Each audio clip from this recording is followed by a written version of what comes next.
Of my 40 years of study of the published literature, as well as 30 years worth of patient contact as a colorectal surgeon. I'm not here to diagnose or treat anyone. I'm here for educational purposes only because no manner of brains is worth a good set of bells.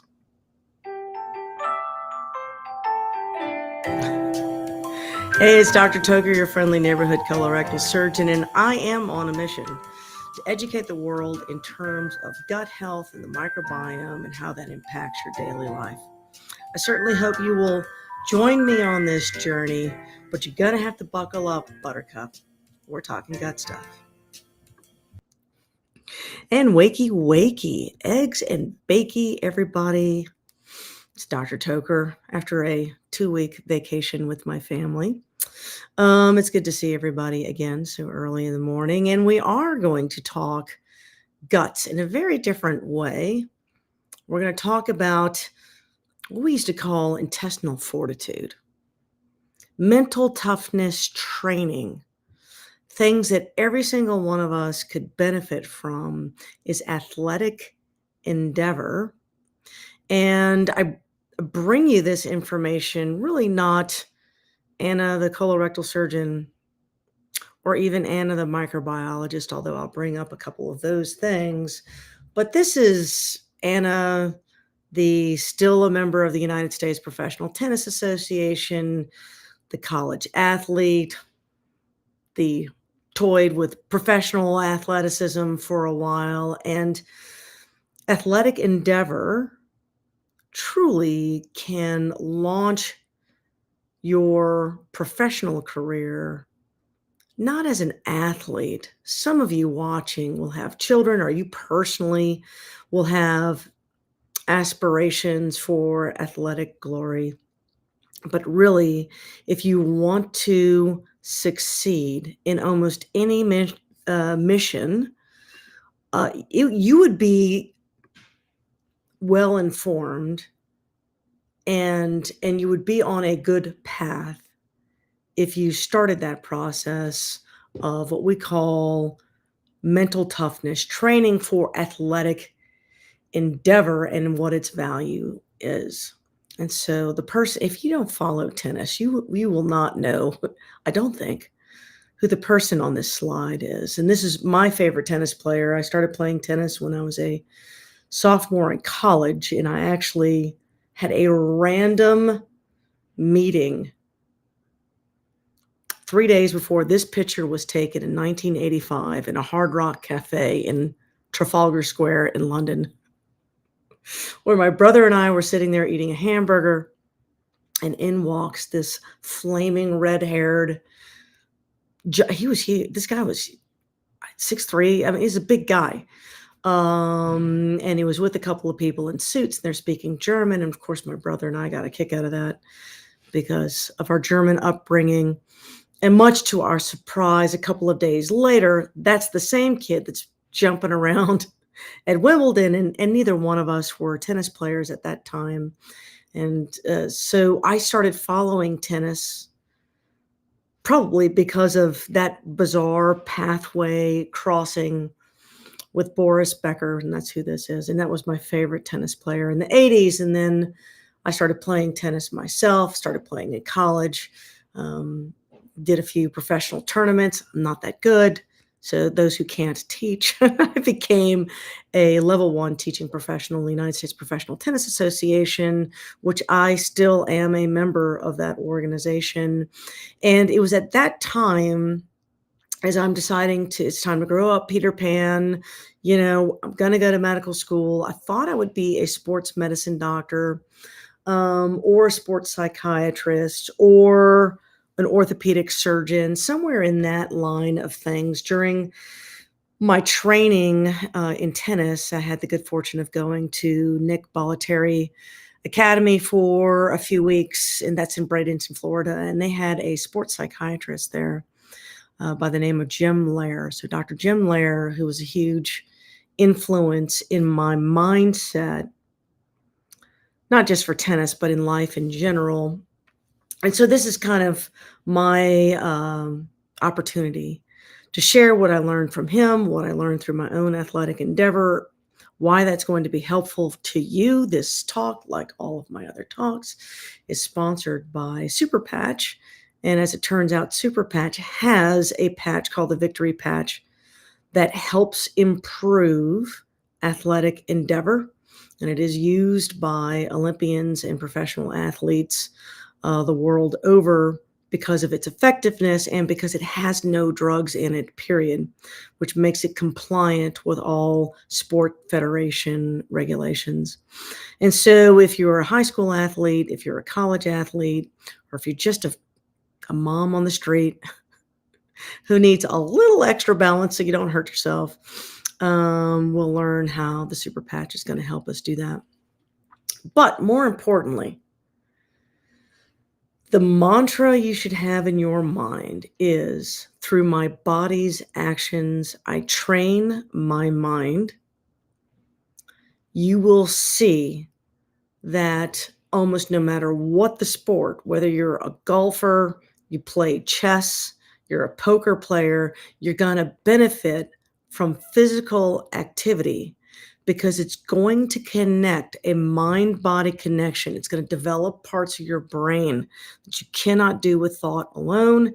And so, any endeavor in your life that you're striving to accomplish, whether it's being a straight A student, being the CEO of a Fortune 500 company, athletic endeavor is one of the ways that you can train yourself for those types of successes. So, let's pretend for a second, however, that you are aspiring athlete. Maybe you've decided you're in high school, you want to be a college athlete, or you graduated college, but maybe there's a master's swim team you want to join and you want to be a competitor. What can kind of get you there? What is the diet, nutrition, the training, the mindset, the mental toughness?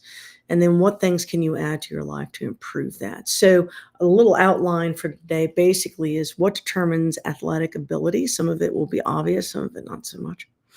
What separates the best from the good, right? So I was good, and in some circles, I was the best. But when it comes to worldwide endeavor, not even close, right? So it is you could be the best person in your state and not even rank in the nation. I mean, that's just the nature of athletic endeavor. It is definitely a combination of hard work and God-given talent. There are learned benefits from training. So even if you're not endeavoring to be on a gold medal stand over there in the Olympics or holding that Wimbledon trophy like Boris Becker was holding at 17 years old, you're going to learn something from physical training. You're going to learn how to start a goal, achieve that goal to the best of your ability, and feel some sort of victory as a result. And that's going to translate into your life a sense of confidence and success. Not to mention, physical endeavor also tends to keep you in shape and tends to improve your longevity. So if you look at someone who's in their 80s and their 90s that are still active and not on medication, these people tend to engage in some form of physical activity. And so you might as well pick that up now, even if you're in your mid 50s and you've never engaged in any athletic ability or activity. It's never too late to actually pick that up. And what you will learn for the rest of your life is invaluable. And as I mentioned, Super Patch actually does have a little bit of an asset that is used in professional athletics at the moment that I think it's available over the counter and you could benefit from. So, athletic ability, what we all know them, there are certain people that just have a God given talent. I mean, look at Michael Jordan, or Tiger Woods in golf, or, any top athlete that when you think of the sport, when in the 1980s, it was Edwin Moses, right? And Carl Lewis. You remember those guys in the Olympics? Mary Lou Retton. Am I dating myself? The 1984 Olympics were just amazing over there in LA, right? And so I always think of that, and it's always so much fun to watch your team compete, right? So what allows certain people to have better athletic ability than others? Now, some of this is going to be God given. It's genetic, right? Your cerebellar function, your hand-eye coordination, reflex speed, muscle twitch fibers, your body proportions, like your muscular and skeletal muscular frame. Yeah, I was a swimmer when I was growing up, and yet we hit puberty. I stopped growing. I'm 5'3". Yeah, I give myself an extra half inch. I call myself 5'4", but I'm more like 5'3" and a half. I was good foot shorter than some of these other competitors. And when you're talking about arm length, just add an extra 18 inches to that because some of these girls had such long arms and long feet, and they were just like dolphins. They were designed for the pool, and I was not. And so then I went into land sports. Land sports, listen to me. And I played a lot of different sports and wound up in tennis. And even in tennis, while I have great reflex speed and I was pretty quick and I can change directions, I am short. Right? So you're limited because of your own physical stature. And there are certain sports that will naturally gravitate the smaller person. I would be way too big and way too clumsy for gymnastics. Can't do it. I have a very good friend from high school that was a state gymnast champion, again, until puberty, and she grew, and she got too big for the she's too tall for the equipment. She could still do all the flippy around things and all those kinda crazy cerebellar extreme function type things, but she's too long for half of the apparati that she's trying to work on, and there's God-given skill, there's timing of when you peak in your physical athleticism, but there is another factor to that, and that's going to be this mental toughness difference. We've all known people who have natural athletic talent, but maybe they don't work very hard. They get frustrated very easily. They're not focused. They don't really desire to do it, which sometimes can be such a shame if it's your kid who's like really naturally gifted at something and I don't know, they just don't feel like doing it. Well, it seems like a waste, right? They don't have that willingness to endure. They don't have that personal vision. They don't have a mission that has meaning. Right, so here's Michael Phelps, arguably the greatest swimmer to ever exist, right? And at the time when I was growing up, that would have been Mark Spitz, but, so Michael Phelps, and here he is with all these medals on his body over the course of a 12-year period of time. Now that's like your brain can't even really wrap around what it would take to be on the top of your game in such a grueling sport for that many years, and natural ability, mitochondria, muscle twitch fibers, his body frame. They say there's something extraordinarily unique about his metabolism, how many calories he can burn in a given day, et cetera, et cetera. And so this is a uniqueness of physical skill, but he also had extraordinary mental toughness. He was driven to be the best of the best. He has a unique personal story, and I'm not gonna go into that, but so mental toughness ability is learned. Some of it is self-driven, and the rest of it is learned. And so if you're on an athletic mission, I would suggest engaging in some forms of do something that's difficult. Is it JFK who said, "We endeavor to go to the moon, not because it's easy, but because it is difficult"?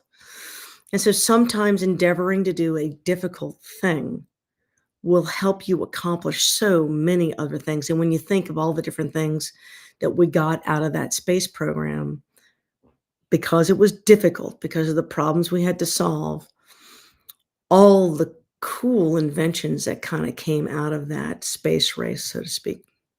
Now, what's in it for you? You're sitting on the couch, you're not doing much. What's in it for you? Right? Well, I mean, there's muscle strength and memory.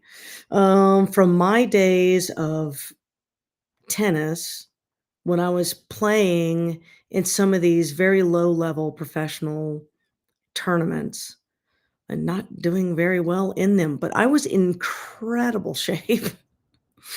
My baseline of muscle strength and endurance lasted, I would say, 15 years, and maybe longer than that. My muscle memory, I haven't picked up a tennis racket probably in a decade, if not more.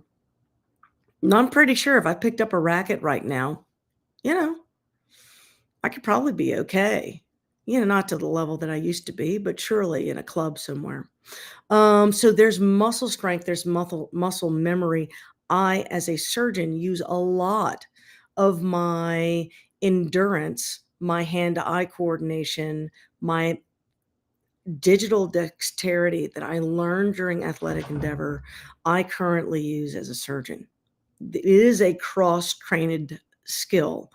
My cardiovascular health is still pretty good considering that I haven't done much athletically in over a decade.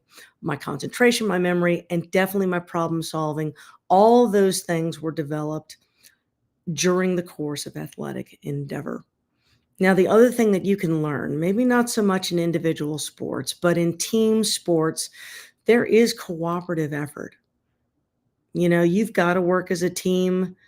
That teaches you how to be a leader amongst others, and it teaches you how to run organizations, and it just teaches you how to, follow me, and those types of things in human endeavor can develop great leaders. And so if you look at Fortune 500 CEOs, if you look at leaders, even politicians, many of them were athletes. But even the ones that you don't like, engaged in some manner of athleticism typically. There's just something about being part of team sports, teaching you how to be a leader. So through your body's actions, you're going to teach your mind. The one thing that I learned in my interactions with Dr. Lair and then reading his books, is that it doesn't matter what your endeavor is. If you can cross train your brain in the same way that you cross train your body, you will have benefit. Like there are chess players and pool sharks and even the football players who will cross into other athletic endeavor. Like the football players are doing yoga and ballet because they're trying to train themselves differently. A chess player might engage in distance running, or swimming, or some weightlifting, some other sort of endeavor to teach your mind something different. And your mind is very plastic and can use that learned pathway to suit you. Right. So NCAA athletes have a tendency to go on to be successful business owners and CEOs and leaders in their community. Most of them are never going to be professional athletes. Think of all the kids out there playing college sports. They're not going to be Olympians or professional athletes, but they are going to be doctors and lawyers and business owners, accountants, et cetera. And these people are going to be leaders in your community. So we do need to encourage athletic endeavor in our youth. And if you can get them to that next level of college, you should, because the NCAA has a track record of creating leaders in the society by way of athletic training and endeavor. The other benefit to you is that exercise becomes a lifestyle. Right. So even on my laziest day, I am probably more active than most people. So what I call unathletic endeavor is probably considered athletic to most people.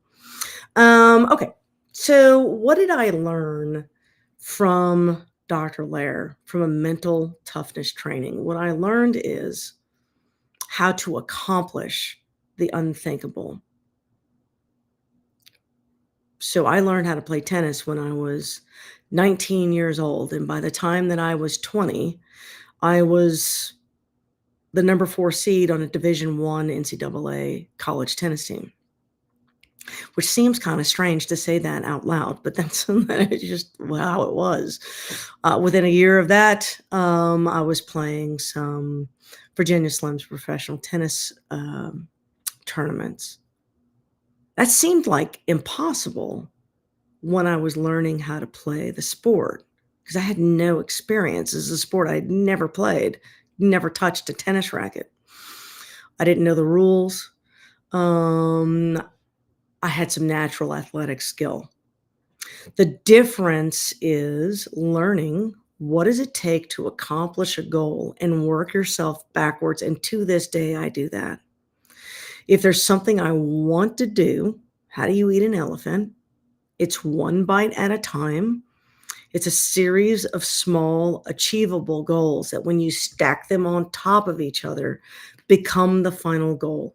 So if you're out there trying to accomplish anything, even if it's not an athletic thing, let's just say you're trying to pay off your mortgage early, right? What does it take to do that?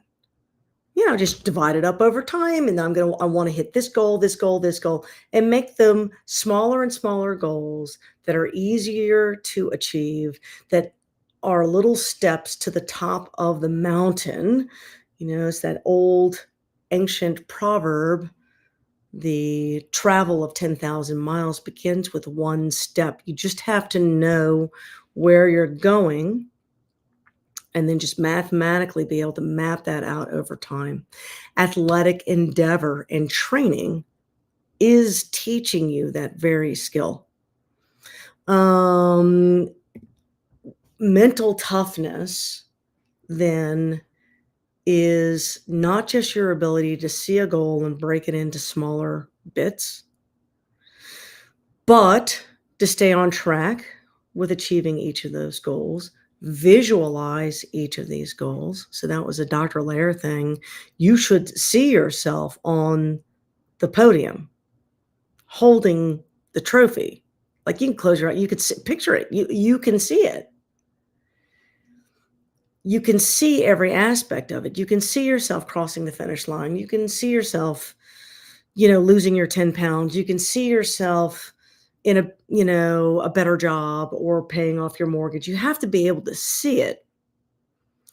Once you can see it, then what are you going to do to get there? And you don't stop until you've crossed the finish line. It doesn't matter how fast you run. If you don't cross the finish line, you didn't finish. So, athletic endeavor, finish crossing the finish line. There's an example in Lair's book where he talks about an experiment done by psychiatrists in the prison. And before anybody gets all nervous about that, it wasn't like a painful experiment. It was an enjoyable one, actually. The guys enjoyed doing this.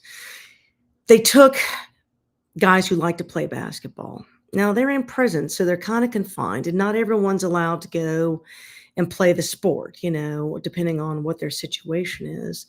And what they did was they took 20 guys who were all had the privileges to go out onto the little court and play basketball. 10 of those guys they set aside, and for a 2-week period of time, 10 guys sat quietly alone with their eyes closed and just visualized shooting free throws while the other 10 guys actually got to practice. Okay, so everyone at the beginning of the experiment shot their little free throws and got a percentage of how good they were. Then 10 guys got to practice for an hour a day. 10 guys only got to close their eyes and imagine that they were playing. At the end of a 2-week period of time, both groups improved the exact same amount. And this just proves the power of the mind. If you can see it in your mind, you can make it happen. Okay. And so that was just one of many experiments that proved your mental toughness counts. Now, one of the other things I learned as an athlete is you want to be able to acknowledge your opponent's skills, even if you're not going to do that before a competitive event. Like, at no point in time before a competitive event are you to let the opponent get under your skin or kowtow to their abilities, other than to say, this is going to be a competitive match and I look forward to it. You don't want to show your hand. You also want to follow the art of war. This sounds terrible, but athletes learn how to do this. Play to your strength, play to their weakness. And if your strength is not working, then play to their weakness. If you're really good at this, you can hide your strength and make your opponent think that that is your weakness. That way, they will play to your weakness, not realizing they're truly playing to your strength. Okay, so you want to play to their weakness, you want them to play to your strength. And so there's a lot of mindset that goes into doing that. And that's all mental toughness training. It's a mental game. It's all, you know, what we call supratentorial. It's in your brain. Okay. Now, the human body is a machine. And one of the ways I got involved in nutrition was really as a tennis pro for myself and for my students. We talked a lot about how to eat well and how to drink properly, hydrate, how to time your consumption of protein, fats, and carbohydrates around your training, when to do muscle strength exercises, when to do fast twitch, when to do endurance exercises, when to cross train. So all of this is part of athletic endeavor, is mixing it up for your body so that when you're in training, you are in complete balance. Now, most people in the modern era are going to struggle with this nutrition part because honestly, they're trying to kill us. It is very difficult, even when you think you're doing everything correct, to eat a proper diet because almost everything has been bastardized in some way, shape, or form. It can be very frustrating. And I'm about to kick off one of my many other things that I'm doing with a friend of mine who's also a doctor. We're going to kick off a little, I don't want to call it a podcast, but it's going to be a learning process where we're going to kind of handhold to the general population how to go from point A to point B in the modern era of processed food to maintain a balanced nutrition. Because the name of the game is balance. When you are exercising, you have to balance your brain and your body. You have to balance your left side and your right side. You have to balance your endurance and your strength. And when it comes to your nutrition, you have to balance things as well. One of the reasons I have patients do a grain-free diet, I guess the modern terminology for that is a Paleolithic approach to diet. In other words, you want to avoid inflammation. Gluten in particular, but other grains are very high in inflammatory markers. And if you are an athlete, you don't want a lot of swelling in your joints. You don't want a lot of inflammation. You don't want your belly bloat or any of those things. You want all the neurotransmitters on your side so your brain can work properly. So you want a non-inflamed diet, which is going to be organic. It's going to be non-GMO. All the meat that you consume is going to be grass-fed or wild-caught or pasture-raised. You're going to be diverse in seasonal fruits and veggies. Eat nuts and seeds in moderation. Most of your caloric intake should be in the form of this organic, non-GMO fruits, veggies, followed by meat and fish, and with just a smattering of things like nuts and seeds, which are high in fat. So you do need fat, but you need the healthy fats, if that makes sense. That's a clean, if you want to say Mediterranean variety kind of a foods, if you want very colorful is what I mean by that, using olive oil to cook and lamb as a red meat, lots of fish, lots of fruits and veggies, legumes, and that sort of thing. In physical training, you're going to want anywhere between 1 and 2 grams of protein per lean body mass, depending on your sport. And of course, it depends on your muscle mass to determine what level that's going to be.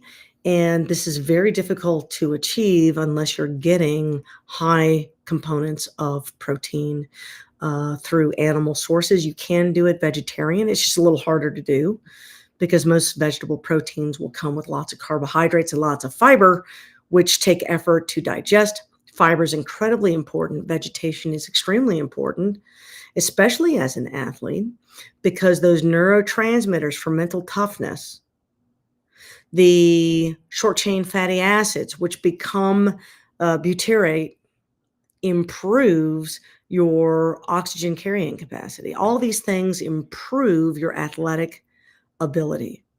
So if you are an athlete, now is not the time to restrict your diet to one way or another unless you have a religious or moral conviction. Um, you have to stay hydrated, and in that, you have to get adequate mineral intake. A lot of our foods in the modern era don't contain the proper minerals, especially zinc, magnesium, calcium, and iron. Those things are critical in the athletic endeavor world. You need to stay away from seed oils. They're very high in omega-6 fatty acids, which sounds healthy because omega-6 is an essential fatty acid, but the human body is designed to get one omega-3 with one omega-6 in their diet, and the average American for every omega-3 gets 20 omega-6. So we're out of balance. And again, a well-trained athlete, a well-trained leader, a thought leader has to have balance in their lives in order to accomplish that. And so, um, having balanced fatty acid profile is critically important. So you got to limit the amount of seed oils you're consuming because plants are high in omega-6 fatty acids. You want to eat a lot of vegetation, but you want to make sure your omega-3s and your omega-6s stay as close to balance as possible.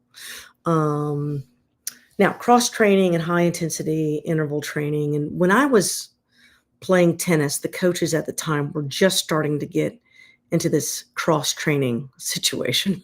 You know, back in the old days, basketball players just played basketball. Football players just play football. Tennis players just play tennis. And I guess it's would have had to have been the early to mid 80s where people were starting to change that. Like you had the tennis players were lifting weights and were running distance, right? Instead of doing the shuttle runs that we were doing all day long, we were now doing these things. The swim team, oh my gosh, at LSU, they had the swim team is out running. If you want comedy, watch swimmers run. That's just not designed for that. That is a land sport. These are not land sport people. But cross training is critical to have balance in all of the muscles. And in particular, the coaches used to make us run up and down the levees along River Road or up and down the stadium steps. All of those things improve athletic endeavor, and it can help you. Now, there are genetic tests, and there's this company out of England. They used to be called DNA Fit, and now they are called Stride DNA. And I don't have a link to them on the website, but they do DNA testing for athletics, as well as dietary instruction for athletics. And so obviously British professional athletes and their Olympians use their service, and they'll tell you, you're a fast twitch person, you're a slow twitch person. So yes, I know you run, distance, which you would think of as being slow twitch muscles, kind of like this endurance type stuff. But because of your muscle fibers, you need to train in a different way. You need to be lifting weights and doing sprints to train for your distance. And that sounds counterintuitive, but if you know your DNA background, you can train to that and utilize God's gift to you. And so I do think that's kind of cool in the modern era, how we can do things like microbiome testing and test your own DNA. What is your body makeup designed for? We can check your oxygen carrying capacity and all these different things to know, are you training at your max? Where's your peak heart rate? There's a lot of physiology that goes into sports medicine, which is why I was fascinated in possibly doing that for a living. And, and then I wound up becoming a butt surgeon. Go figure. The world works in strange ways for sure. Anyway, so now as I kind of wrap up, and some of the things I said may be obvious to you, but the mental toughness training, nutritional benefit, get some DNA testing if you're interested in being a serious athlete and understanding how to train. It will also tell you which foods you are designed genetically to consume. And that type of information can definitely help you on a day to day basis, but as an athlete, absolutely is invaluable information if you're training. The training athletic table needs to benefit the athlete in every possible way. And my encouragement to the average person is to treat yourself as if you are an Olympic athlete. If you want to live into your 90s and not be on any medication, I just turned 56. Hey, I just turned 56. People in my family live to be in their late 90s. So I've got 40 years to go. I literally need to start treating myself as if I'm an Olympian because I've got 40 years worth of life on this earth, God willing. And so part of that is going to be athletic endeavor. When you get to be my age, you don't want to get injured, which is why I bring up the super patch. Someone my age would use a freedom patch, and I do to work out because I have an autoimmune arthritis, which is quite painful at times. And that patch is very helpful. There's no drugs in it. But I use this victory patch, which is outlined here.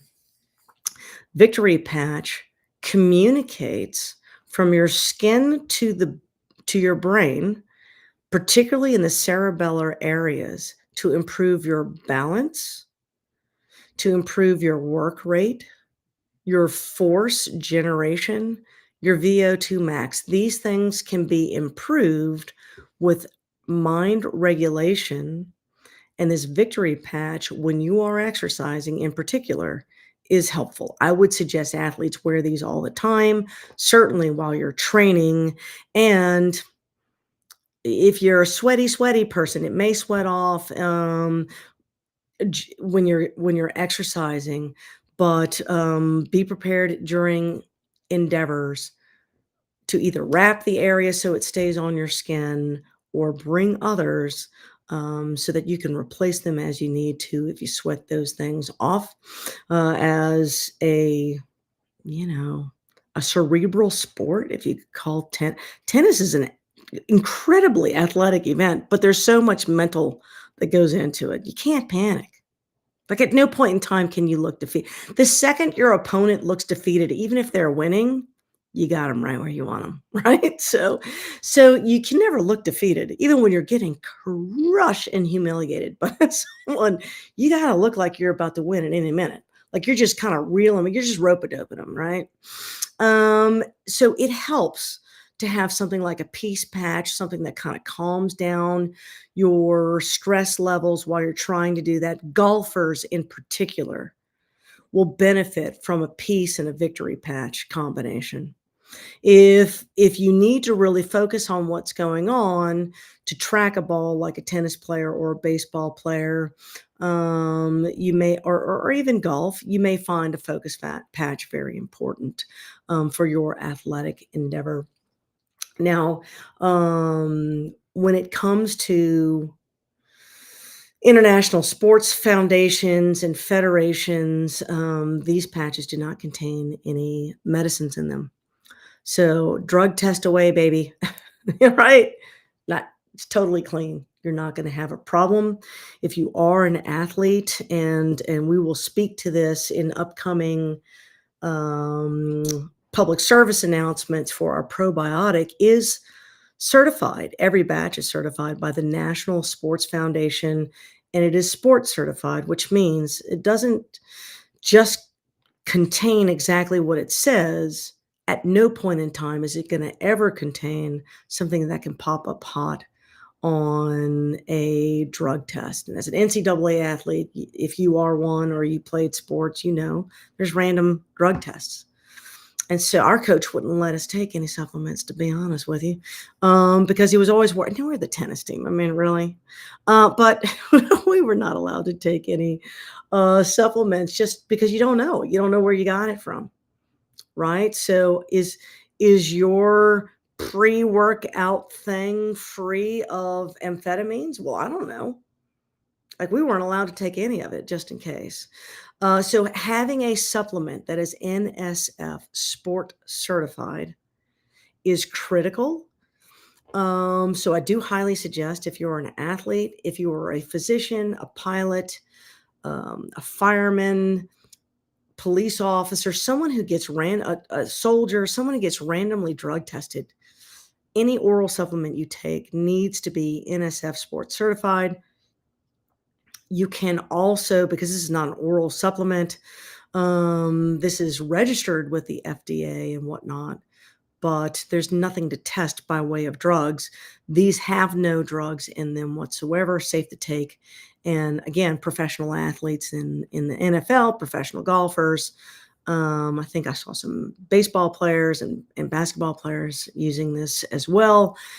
If you go to the Super Patch Instagram channel, their YouTube, you'll see most of the people who are promoting their product are high-level athletes.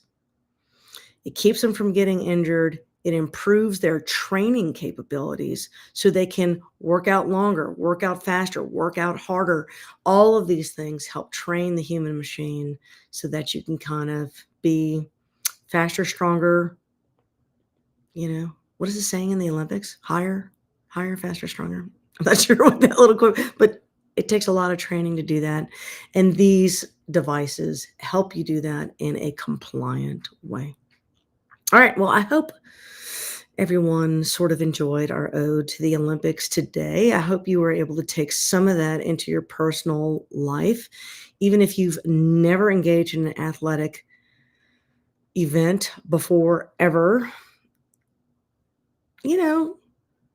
Download the Couch to 5K app on your phone and just make that decision. Find a goal that you can achieve. I'm going to walk 5 miles. By the end of the year, I'm going to be able to walk 5 miles in a row. Like, that might be an athletic endeavor for some of you.